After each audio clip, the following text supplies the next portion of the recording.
Free will. Everyone has a right to free will. And here is a little story about it. We come from many places, and life ultimately began from a place that can be called the source. Life that exists in the highest dimensions, closest to source, are deeply connected in groups that work as one. Some beings birthed the desire to experience life as a separate individual apart from the whole. So they expanded outwards from their dimension into another dimension away from their source, where the separation of life can exist. This universe is an opportunity for us to explore that desire of separateness and also have the choice to be one with others. This is the law here. Everyone has the right to choose their life path for themselves, even if it hurts them or others. Freedom is our nature. From my self-inquiry, I have learned that the human was created to live with no memory before. But why is this a good thing? Because it gives us the chance to choose what would make life better from a fresh perspective. How fun is that, right? This is the joy of a child. This keeps the universe evolving forward and preventing it from being stuck with what is already known. The curiosity of a child stretches our imaginations ever forward. The dark side of this experience is that we can easily be manipulated. When I was a child, my connection to the light was very strong. But as I grew into a teenager, I became frustrated with life and stopped listening to my inner guidance. I was lost in our culture of the ego, the individual I. I experienced a roller coaster of emotions that led me into darkness and eventually into a place of great suffering and a feeling of disconnection that was extremely painful. I ignored repeated calls from my guides and pushed onward with my selfish desires as I wanted to figure out life on my own. Into the chaos I went. I was impatient with this world and wanted to change it for the better. Powered by my reservoir of fire within, I took my passion and charged forward with what I had learned so far. I did see that I could effect change, but I quickly ran out of steam. My strength alone could not sustain the goal. I needed help. So I called out for help, and spirits came to me. I didn't understand that they were dark. They seemed helpful to me at the time, and my ego was desperate. My inner guidance warned me, but I thought I could handle them because I remembered how much power I had before. I thought I was invincible. I wanted to love everyone so that we could all rise up together. So I chose to be a musician, to play music and uplift them. I consciously opened my heart and field to everyone. The moments on stage were so powerful, and I could feel moments of great love with the group, but the feelings were temporary. I was obsessed with having more of these experiences, so I dedicated myself to being the best musician that I could be. I thought that music would make people happy, and as that's what was needed. Little did I know that I was helping to keep people distracted. The music journey started out powerful for the first few years while I was still relatively pure, but after 2001, the world turned dark and fearful, and the good vibes were happening less and less. I went pretty deep into the music scene and abused my body with drugs and alcohol. I was in emotional pain, and I could feel everyone's pain around me, and I just couldn't take it anymore. I went through a roller coaster of emotions, anger, sadness, and moments of inspiration. I knew the world could be different, and it could be more loving and kind, but I was upset to see everyone working like slaves at jobs they didn't care about. I wanted the world to change, but I felt hopeless. Sometimes I became so frustrated that I wanted to see destruction of the system because of how bad things were.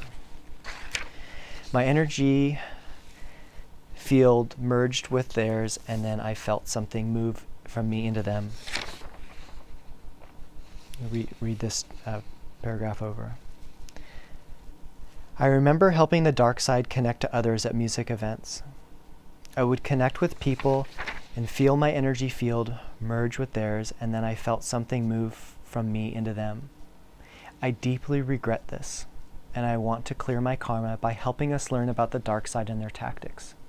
I forgive myself because I was so hurt and lost. I was drinking alcohol heavily every day. I eventually learned the pain of full disconnection from the light. I understood why people chose the darkness, and I gained compassion for humanity. I knew within me that the long-term goal of life on earth was to return to love. Why couldn't we all be open to each other and live a life full of bliss? After being hungover and in massive pain for so many days in a row, I called out for help. I said, if there's a God that is good, I want to know the truth. I remember vividly the feeling of love that came over me and how I was guided to relax into that feeling.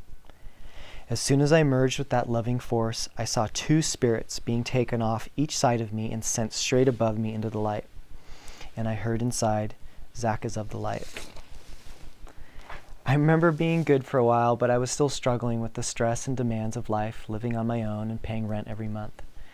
I gave in to the repetitive thoughts that pushed me to drink too much caffeine and then drinking too much alcohol at night to calm down. Waking up hungover and tired, I continued drinking too much caffeine throughout the day and repeating the cycle. I was saved a few more times after this, and it made me feel invincible. I needed to heal myself so I wasn't so easily thrown off by stress. I needed to learn healthier ways of living. I was very overweight at this time, over 200 pounds, and eventually I woke up around 2005 and began learning as much as I could about health and exercise. Dark spirits work on controlling us through our weaknesses. They will project their thoughts and feelings to us. They will try to get us to think bad about ourselves and others. They will pressure us into bad habits that weaken us. And when we are weak, we are easier to be controlled. They have many tactics to manipulate us. They are very clever. They can read our minds and watch our every move. This is how they use their free will to survive here. If we give in to them and let them connect to us, they will take our energy like parasites, sucking us dry until we hit rock bottom, and they will begin attacking those that are close to us. It took me many years of failing to finally understand how to gain control of myself. Sometimes we have to learn what we don't want so we can see what we do want. So I'm writing this book to let you know how to gain control over yourself so we can heal this planet. In order to protect myself, I had to make it a priority to heal my emotional wounds, which were many, and life continued to throw curveballs at me. It's taken me many years to heal, and I'm a lot stronger now as I write this. I haven't been perfect, even during the writing of this book. The dark has been doing everything it can do to stop me. But this book is a guide for me as much as it is for you, and I'm truly taking this wisdom to heart so I can live as an example of the next level human. I have had to humble myself, slow down, and really listen to my inner guidance like a child trusting its father. I am human like everyone else. I still feel stress and the emotion of others. It's a daily practice to make time for myself, to center in with my breath, and remember the strength and peace at my core. Back to my story about using my free will.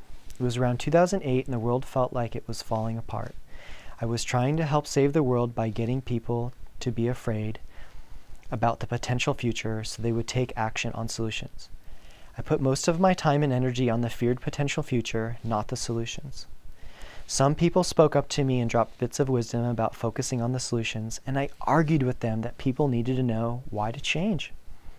I was under the belief that people needed to understand the problems before they would support the solutions. After all, that's how I woke up. I now know how powerful we are. When we focus on something, we put energy into it and it grows. So now I will acknowledge a problem briefly and then quickly shift my focus onto the solutions. We needed to transition away from fossil fuels into clean energy and change the food we eat, or we were headed into a world that I did not want to be a part of. I was so afraid of the potential dark future outcome that I forced myself upon others.